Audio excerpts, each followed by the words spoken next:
বিসমিল্লাহির রহমানির রহিম। নবম দশম শ্রেণীর রসায়নের পঞ্চম অধ্যায় হলো রাসায়নিক বন্ধন। এই রাসায়নিক বন্ধনের গুরুত্বপূর্ণ একটি টপিক হচ্ছে যোজনী। আজকে আমরা জানবো যোজনী সম্পর্কে। প্রথমে আমরা যোজনী কাকে বলে একটু দেখে নিই। অণু গঠনকালে কোনো মৌলের একটি পরমাণু সাথে অপর একটি মৌলের কোনো পরমাণু যুক্ত হওয়ার সামর্থ্যকেই যোজনী বলে। তাহলে যোজনী হচ্ছে অপর মৌলের সাথে যুক্ত হওয়ার সামর্থ্য। আবার অন্যভাবে বলা যায়, কোনো মৌলের একটি পরমাণু যতগুলি হাইড্রোজেন বা তার সমতুল্য অন্য মৌলের যত সংখ্যক পরমাণুর সাথে যুক্ত হতে পারে তাকে যোজনী বলে। অর্থাৎ যোজনী হলো কোনো মৌলের সাথে যুক্ত হওয়ার সামর্থ্য। আবার আরেকভাবে বলা যায় যে কোনো মৌল যত সংখ্যক হাইড্রোজেন অথবা হাইড্রোজেনের সমতুল্য যারা আছে, যত সংখ্যক হাইড্রোজেনের সমতুল্যের সাথে যুক্ত হতে পারে সেটাই হলো তার যোজনী। তো বিস্তারিত আমরা এই বিষয়ে আলোচনা করব। প্রথমে আমরা জেনে নেই হাইড্রোজেনের সমতুল্য কারা। একযোজী মৌলগুলো আমরা দেখতে পাচ্ছি হাইড্রোজেন এর সমতুল্য বা একযোজী। তো এখানে দেখতে পাচ্ছি hydrogen, fluorine, chlorine, bromine, iodine, sodium, potassium এবং সিলভার। এদের সবার যোজনী হচ্ছে এক এবং এরা সবাই হচ্ছে হাইড্রোজেনের সমতুল্য। তো এই বিষয়টা আমাদের পরবর্তীতে কাজে লাগবে। আমরা উদাহরণগুলি একটু দেখে নিই এবং বিস্তারিত বুঝে নিই। এই যে আমরা যৌগগুলো দেখতে পাচ্ছি, এই যৌগগুলোর যোজনী আমরা নির্ণয় করব। প্রথমে আমরা নির্ণয় করব পানিতে যে অক্সিজেন রয়েছে অক্সিজেনের যোজনী।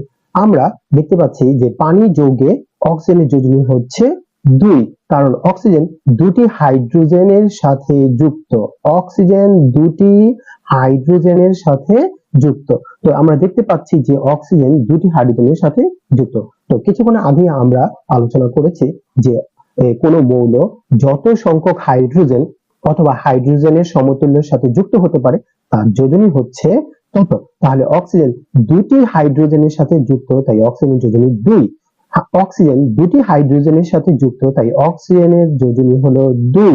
এই বিষয়টা আমাদের ভালো করে খেয়াল রাখতে হবে, এটা আমাদের পরবর্তীতে লাগবে যে অক্সিজেন কয়টি হাইড্রোজেনের সাথে যুক্ত হতে পারে। অক্সিজেন দুটি হাইড্রোজেনের সাথে যুক্ত হতে পারে। তাহলে আমরা আরেকটা উদাহরণ দেখে নিই। এখানে কার্বন ডাই অক্সাইড যৌগে কার্বনের যোজনী 4, কেননা এখানে একটি কার্বন পরমাণু দুটি অক্সিজেন পরমাণুর সাথে যুক্ত। আমরা জানি অক্সিজেনের যোজনী 2, দুটি অক্সিজেন মোট 2 × 2 = 4টি হাইড্রোজেনের সাথে যুক্ত হতে পারে। অর্থাৎ আপাত দৃষ্টিতে একটি কার্বন 4টি হাইড্রোজেনের সাথে যুক্ত হতে পারে, তাই কার্বন ডাই অক্সাইডে কার্বনের যোজনী হচ্ছে 4। তো বিষয়টা আমি এখান থেকে ক্লিয়ার করি। সবাই এই জায়গাটাতে একটু ফোকাস করো। এখানে দেখতে পাচ্ছি যে একটা কার্বন দুটি অক্সিজেনের সাথে যুক্ত। আর কিছুক্ষণ আগে আমরা জানলাম যে একটা অক্সিজেন দুইটা হাইড্রোজেনের সাথে যুক্ত হতে পারে, তাহলে দুটি অক্সিজেন 4টি হাইড্রোজেনের সাথে যুক্ত হতে পারে। তাহলে আপাত দৃষ্টিতে কার্বন দুটি অক্সিজেনের সাথে যুক্ত মানে 4টা হাইড্রোজেনের সাথে যুক্ত, তাই কার্বনের যোজনী 4। এখানে দেখতে পাচ্ছি যে আবার বলছি কার্বন দুটি অক্সিজেনের সাথে যুক্ত, অর্থাৎ 4টি হাইড্রোজেনের সাথে যুক্ত, তাই কার্বনের যোজনী হচ্ছে 4। এইভাবে যদি আমরা আরেকটা উদাহরণ দেখি, কার্বন মনোক্সাইডে কার্বনের যোজনী 2। এটা কিভাবে আমরা দেখতে পাচ্ছি যে এখানে একটি কার্বন একটি অক্সিজেনের সাথে যুক্ত, আর একটা অক্সিজেন দুটি হাইড্রোজেনের সাথে যুক্ত হতে পারে। তাহলে একটি অক্সিজেন দুটি হাইড্রোজেনের সমান, তাহলে কার্বন এখানে দুটি হাইড্রোজেনের সাথে যুক্ত, তাই কার্বনের যোজনী 2। একইভাবে যদি আমরা আরেকটি উদাহরণ দেখি, এখানে দেখতে পাচ্ছি যে ফেরাস ক্লোরাইডে আয়রনের যোজনী 2। ফেরাস ক্লোরাইডে আয়রনের যোজনী 2, এটা কিভাবে আমরা এখানে ভালো করে যদি খেয়াল করি যে একটা আয়রন দুইটা ক্লোরিনের সাথে যুক্ত, আর ক্লোরিন কিন্তু হাইড্রোজেনের সমতুল্য। একটু আগে একটা আমরা একযোজী ছক দেখেছি, এইখানে আমরা দেখেছি যে ক্লোরিন এবং হাইড্রোজেন সমতুল্য। তাহলে দুইটা ক্লোরিন মানে দুইটা হাইড্রোজেন, তাহলে আয়রন এখানে দুইটা হাইড্রোজেনের সাথে যুক্ত, যার কারণে আয়রনের যোজনী হচ্ছে 2। আমরা যদি আরেকটা উদাহরণ দেখি, এখন তোমরা নিজেরাই বলতে পারবে যে এখানে এই যে ফেরিক ক্লোরাইড আমরা দেখতে পাচ্ছি, এই ফেরিক ক্লোরাইডে এখানে আয়রনের যোজনী কত। আমরা দেখতে পাচ্ছি যে এইখানকার আয়রন 3টা ক্লোরিনের সাথে যুক্ত, মানে 3টা হাইড্রোজেনের সাথে যুক্ত, তাই আয়রনের যোজনী হচ্ছে 3। আরেকটা বিষয় আমরা একটু বলে নেই, যখন আয়রনের যোজনী হবে 2 তখন এর উচ্চারণ হবে ফেরাস, মানে আস, ফেরাস, এটা হবে ফেরাস ক্লোরাইড। আর যখন আয়রনের যোজনী হবে 3 তখন উচ্চারণ হবে ফেরিক, তাই এটার উচ্চারণ হচ্ছে ফেরিক ক্লোরাইড। তো আমরা আরেকটা উদাহরণ যদি দেখি, একেবারে সহজ, এখানে আমরা দেখতে পাচ্ছি কার্বন এখানে টেট্রাক্লোরাইড, কার্বন টেট্রাক্লোরাইড, টেট্রা মানে 4টা ক্লোরিন, 4টা ক্লোরিন 4টা হাইড্রোজেনের সাথে সমতুল্য, 4টা হাইড্রোজেনের সমতুল্য, তাই কার্বনের যোজনী হচ্ছে 4। একেবারে সহজ একটা উদাহরণ।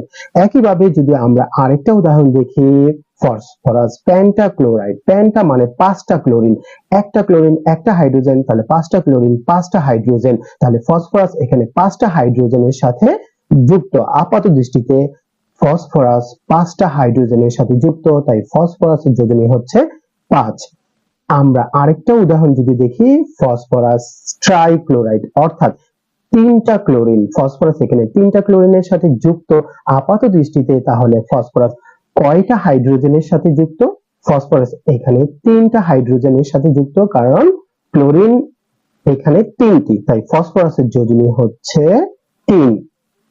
তো অনেকগুলো উদাহরণ দেখলাম আমরা, আরেকটা যদি দেখি, ফসফরাস পেন্টা আয়োডাইড, আমরা একটু আগে ছকে দেখেছি ফ্লোরিন ক্লোরিন ব্রোমিন আয়োডিন এরা সবাই হাইড্রোজেনের সমতুল্য, তাহলে 5টা আয়োডিন মানে 5টা হাইড্রোজেন আপাত দৃষ্টিতে, তাহলে ফসফরাস এখানে 5টা হাইড্রোজেনের সাথে যদি যুক্ত থাকে তাহলে তোমরাই বলো ফসফরাসের যোজনী কত হবে? ফসফরাসের যোজনী হবে 5, কারণ 5টা হাইড্রোজেনের সমতুল্য। একটা কঠিন উদাহরণ যদি আমরা খেয়াল করি, সবাই দেখতে পাচ্ছ এখানে একটি কঠিন উদাহরণ আছে, এখানে সালফার ডাই অক্সাইড। তো সালফার ডাই অক্সাইডে সালফারের যোজনী কত? তোমরা একটু চিন্তা করো, সালফার ডাই অক্সাইডে সালফারের যোজনী কত? এইখানে দেখতে পাচ্ছ অক্সিজেন হচ্ছে 2টি, 2 পিস অক্সিজেন, আমরা জানি 1 পিস অক্সিজেন 2 পিস হাইড্রোজেনের সমতুল্য, 2 পিস অক্সিজেন তাহলে 4 পিস হাইড্রোজেনের সমতুল্য। তাহলে আপাত দৃষ্টিতে সালফার এখানে কয়টি হাইড্রোজেনের সাথে সংযুক্ত? এখানে আপাত দৃষ্টিতে সালফার 4টি হাইড্রোজেনের সাথে সম্পৃক্ত, কারণ 2টি অক্সিজেন মানে 4টি হাইড্রোজেন, তাই সালফারের যোজনী হবে 4। এই তো সালফারের যোজনী হচ্ছে 4, এই হিসাবটাই এখানে দেওয়া আছে। আরেকটি কঠিন উদাহরণ আমরা দেখব, সালফার ট্রাইঅক্সাইড। আমরা দেখতে পাচ্ছি সালফার ট্রাইঅক্সাইডে অক্সিজেন হচ্ছে 3টি, তাহলে তোমরাই চিন্তা করে বলো সালফার ট্রাইঅক্সাইডে সালফারের যোজনী কত হবে? 3টা অক্সিজেন, তোমরাই বলো কয়টি হাইড্রোজেনের সমতুল্য? 3টা অক্সিজেন, আমরা দেখতে পাচ্ছি যে 3টি অক্সিজেন তাহলে 6টি হাইড্রোজেনের সমতুল্য, তাহলে আপাত দৃষ্টিতে সালফার এখানে 3টি অক্সিজেন মানে 6টি হাইড্রোজেনের সাথে যুক্ত, তাই সালফারের যোজনী হবে 6। তো আমরা এই এত সহজেই যোজনী আমরা নির্ণয় করতে পারি। এবার তোমাদের জন্য একটি পরীক্ষা, তোমরাই বলো এই সালফার ডাই অক্সাইডের সালফারের যোজনী কত হবে? সালফার ডাই অক্সাইড এখানে অক্সিজেন কিন্তু 2টি, তো তোমরা বলো সালফার ডাই অক্সাইডে সালফারের যোজনী কত হবে? আমি জানি যে তোমরা এটার উত্তর করতে পেরেছো, যে 2টি অক্সিজেন মানে 4টা হাইড্রোজেনের সমতুল্য, তাই 2টি অক্সিজেন 4টা হাইড্রোজেনের সমতুল্য হওয়ায় সালফার এখানে 4টা হাইড্রোজেনের সাথে সংযুক্ত, তাই সালফারের যোজনী হচ্ছে 4। ঠিক আছে, আজকে এই পর্যন্তই, সবাই ভালো থাকো, সুস্থ থাকো, আল্লাহ হাফিজ।